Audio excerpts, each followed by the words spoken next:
Bienvenue dans l'essence des livres, le podcast qui vous permet de comprendre chaque semaine, en 10 à 15 minutes, les grandes œuvres littéraires, philosophiques et biographiques. Abonnez-vous à la chaîne et cliquez sur la cloche pour ne pas manquer les nouveaux épisodes. Bonne écoute. Le livre que nous allons aborder aujourd'hui est un roman d'André Gide, Les Faux-monnayeurs. Tout d'abord, quelques mots sur la vie de l'auteur. André Gide, né en 1869 et mort en 1951, est un écrivain et intellectuel français, lauréat du prix Nobel de littérature en 1947. Gide est connu pour sa réflexion sur la morale, la liberté et la vérité individuelle, des thèmes qui parcourent l'ensemble de son œuvre. Né dans une famille protestante, bourgeoise et stricte, Gide a souvent été en rébellion contre les normes morales et sociales de son époque. Son œuvre reflète ses propres luttes intérieures, notamment sur les questions de sexualité, de religion et de liberté personnelle. Les Faux-monnayeurs, publié en 1925, est son seul véritable roman et une œuvre majeure dans laquelle il explore de manière complexe la quête de vérité et l'authenticité dans un monde où les apparences peuvent être trompeuses. Première partie, l'histoire des Faux-monnayeurs.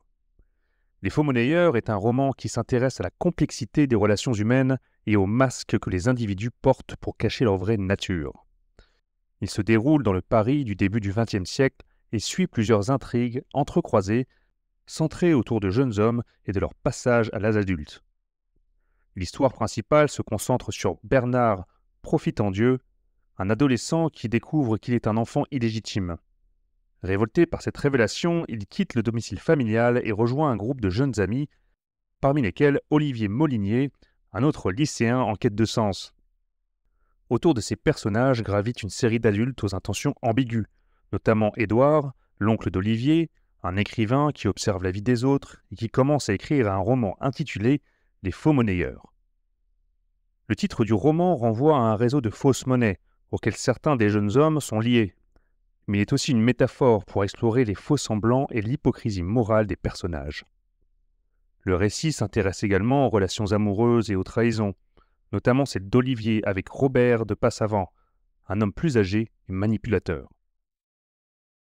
Deuxième partie, les personnages principaux. Bernard Profitendieu. Jeune homme en pleine crise identitaire après avoir découvert qu'il est un enfant illégitime. Il symbolise la révolte contre l'autorité et la quête de sens dans un monde où les valeurs morales s'effritent. Deuxième personnage, Olivier Molinier. Lycéen en quête de lui-même, il est lié à Édouard, son oncle écrivain, et à Robert de Passavant, une figure séductrice et dangereuse. Olivier incarne le jeune homme influençable, tiraillé entre l'idéalisme et la réalité cruelle. Troisième personnage, Édouard. Oncle d'Olivier, écrivain et observateur des événements, il tente d'écrire un roman appelé Les Faux-monnayeurs. Il représente à la fois le créateur et l'observateur distant, parfois cynique des relations humaines. Il symbolise également la figure de l'artiste, en quête de vérité dans un monde où tout est artificiel. Quatrième personnage, Robert de Passavant. Aristocrate corrompu, manipulateur et séducteur, il exerce une mauvaise influence sur Olivier et d'autres jeunes hommes. Il incarne la dépravation morale et l'hypocrisie qui règne dans le milieu parisien. Cinquième personnage, Laura Douvier. Une femme mariée qui entretient une relation avec Vincent Molinier, le frère d'Olivier. Sa relation met en lumière les conflits moraux dans un monde où les apparences sociales cachent des vérités troublantes. Sixième et dernier personnage, Guéry Danissol. Un ami de Bernard et Olivier, il est impliqué dans le réseau des Faux-monnayeurs. Ce personnage secondaire devient un pivot dans le lien entre le thème de la fausse monnaie et les faux semblants dans les relations humaines. Troisième partie, les grands thèmes du roman.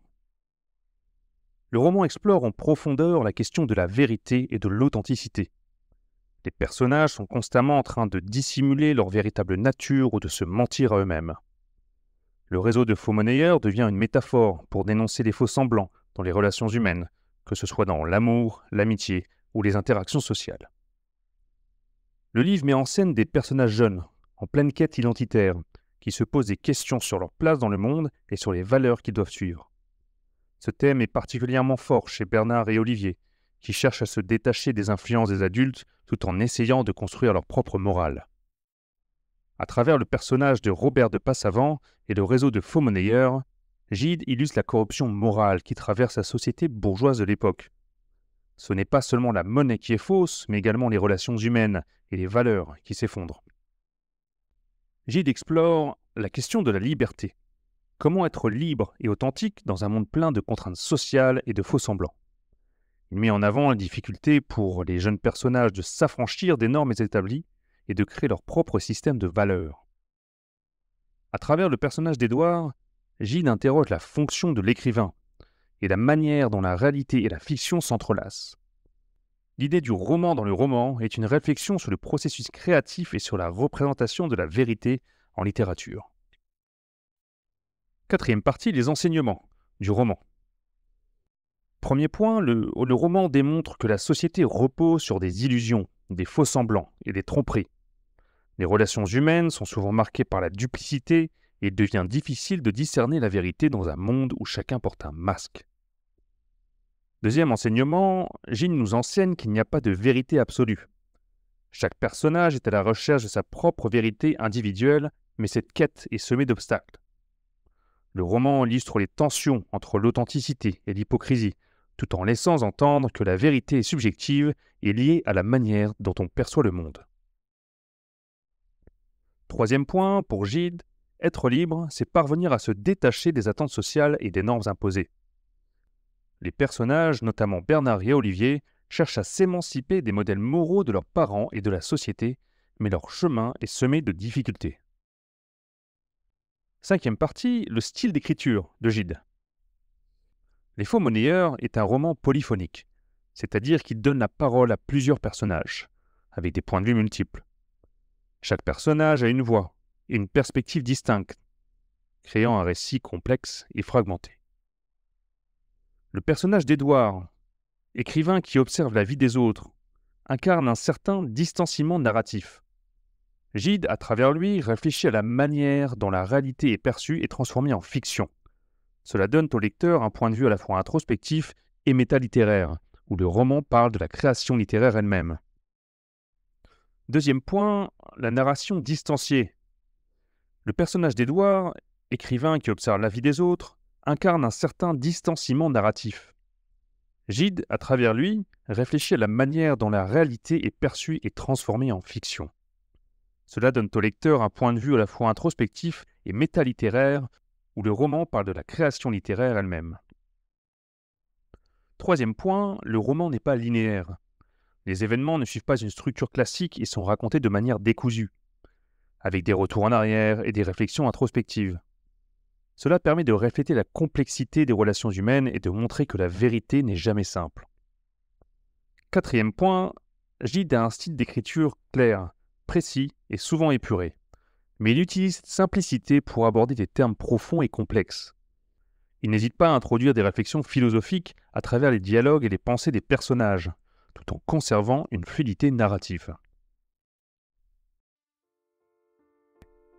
Les Faux Monnayeurs est un roman majeur de la littérature française du XXe siècle, car il explore des questions fondamentales sur la vérité, la liberté et la morale, tout en expérimentant des formes littéraires nouvelles. Il se distingue par sa structure non conventionnelle, son approche polyphonique et sa réflexion sur le rôle de l'écrivain et la création littéraire. Merci de m'avoir écouté et je vous dis à bientôt pour le prochain livre.